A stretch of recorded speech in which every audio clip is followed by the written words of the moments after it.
این ولایت زاپاریژیای اوکراین است. در شهرک اوریخوو این استان همه چیز تخریب شده است. این آتش گرد است. یک ماه پیش در اینجا 2500 نفر اقامت داشت. بعضی ساکنان برمیگردند، دیگران برعکس شهرک را ترک میکنند.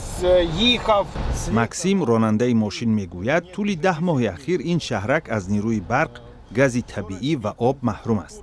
مردم برای نجات حیاتش در تهخانه ها شب را روز میکنند. یگانه منبع گرمی و نه تنها در این شهرک همان پیچکه های قدیمی است. ما این پیچکه ها را آورده کوشش میکنیم که جهاز ضروری را برای فعال نمودن آن نصب کنیم تا مردم تواند که در تهخانه ها شب را روز کند. میکولا شهرک را ترک نکرد و همراه با 5 عضو عائله‌اش در همین تهخانه اقامت دارد. من نبیره دارم. وقتی آتش باران شروع می شود او میگوید بابا رفتیم در تهخانه پنهان شویم.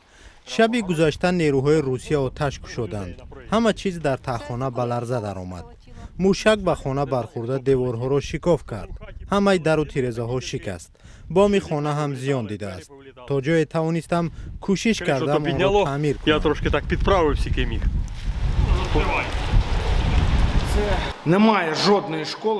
در اینجا یگان مکتب فعال نمانده است.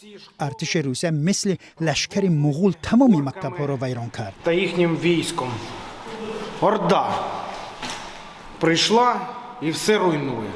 ساکن شهرک ویتالی از یک بالون گاز که از طرف مقامات دسترس نموده است آب گرم می کند. Виписують. ما آب را هم از مقامات محلی میگیریم. زمان در منزل ویتالی 60 خانواده استقامت داشتند، ولی در این بنا فعلا بغیر از او کسی نمانده است. در همین حال پوچته اوریخوو فعال بوده در خدمت ساکنان باقی مانده شهرک می باشد. در اینجا مردم هست. بازنشستگانی هستند که باید نفقه‌شان را بگیرند. ما نفقه و دیگر مواد ضروری مردم را میفرستیم و یا به دستشان میرسانیم. نیروهای روسیه آتشباران انفراساختار ملکی اوکراین را ادامه می‌دهند. طبق اطلاع سازمان ملل متحد تخمیناً 18 میلیون اهالی این کشور به یاری‌های بشری نیاز دارند.